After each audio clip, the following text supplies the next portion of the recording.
భాగంగా పద్మారావు నగర్లో మరి పద్మారావు నగర్ పార్క్ కానివ్వండి, అదేవిధంగా వెంకటాపురం, సరే ఇక్కడ ఉన్నటువంటి చాలా డెవలప్మెంట్ ఇంకా మీకు తెలియదు ఏముంది, 10 ఏళ్ళ నుంచి ఏం డెవలప్ జరిగిందో దానిలో భాగంగానే మరి డెవలప్మెంట్ కార్యక్రమాలు మరి బ్రహ్మాండంగా ప్రజలు సంతోషంగా ఉండాలనేటువంటి ఆకాంక్షతోని చాలా కార్యక్రమాలు మీకు అందరూ తెలుసు. రోడ్లు కానీ, సివరేజ్ కానివ్వండి. రెండోది స్ట్రీట్ వెండర్స్, ఇది ఒక ప్రధానమైనటువంటి ఇష్యూ. ఆల్రెడీ మనం చెప్పినాం, మళ్ళీ అక్కడక్కడ కొంత ఇబ్బంది పెడుతుర్రు. దానికి మరి ప్రజా ఉద్యమం ఏమన్నా చేయాలని అర్థమైతే లేదు. ఎందుకంటే పాపం వాళ్ళకు పొద్దున్న నుంచి వ్యాపారం చేస్తే రాత్రి వరకు చేస్తే ఏదో 200-300 దొరికితే ఆ కుటుంబం పోషించుకుంటారు. కాబట్టి ఇవన్నీ కార్యక్రమాలు ఉన్నాయి. మీరు ఇంకేమన్నా అడుగుతారా? బీసీ కులగన్నది స్పష్టంగా అసెంబ్లీలో చెప్పినాం. అదంతా తప్పుల తడకగా ఉన్నది. బీసీల సంఖ్యనే మొత్తం తగ్గించేసి, అది నేనే కాకుండా మేధావులు కానివ్వండి అందరూ కూడా, అంటే దగ్గర దగ్గర 63 లక్షల మందిని తగ్గించేసారు. వాళ్ళు ఎక్కడ పోయారు చెప్పే పరిస్థితి లేదు. 2011 సెన్సస్ ప్రకారం 3,50,00,000 చిల్లర ఉన్నారు అనేది మన జనాభా. రెండోది సంవత్సరానికి గ్రోత్ ఉంటుంది, 13.8% గ్రోత్ ఉంటుంది. అయితే 2011 తర్వాత కేసీఆర్ గారు సకల జనుల సర్వే చేశారు 2014. అది చరిత్ర. అది ఒకటే రోజు ఒకటే దినం అందరిది సర్వే చేశారు. బట్ ఆ రోజుల్లో ఏంటంటే 3,68,00,000, అంటే 3 సంవత్సరాలకు 18 లక్షల మంది పెరిగారు. ఇప్పుడు ఈ ప్రభుత్వం ఉన్న నివేదిక ఏదైతే పెట్టిందో దాంట్లో 3,54,00,000 పెట్టారు. 16 లక్షల మంది పార్టిసిపేట్ చేయలేదని పెట్టారు. అసలు 100% సర్వే ప్రాపర్గా జరగలే. ఎవరి ఇళ్ళకు కూడా రాలేదనేది ప్రజలందరూ చెప్తారు.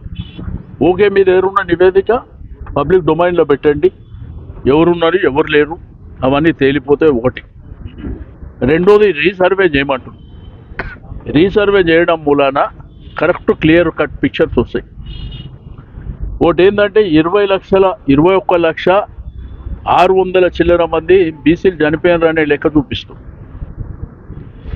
అదేవిధంగా ఎస్సీ జనాభా 1,78,000 మంది చనిపోయినారని చూపిస్తుంది.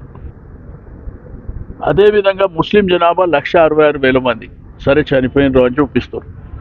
కొత్తగా పుట్టలేదు ఎవరు. ఓసీలేమో 8% ఉన్న ఓసీలు 2014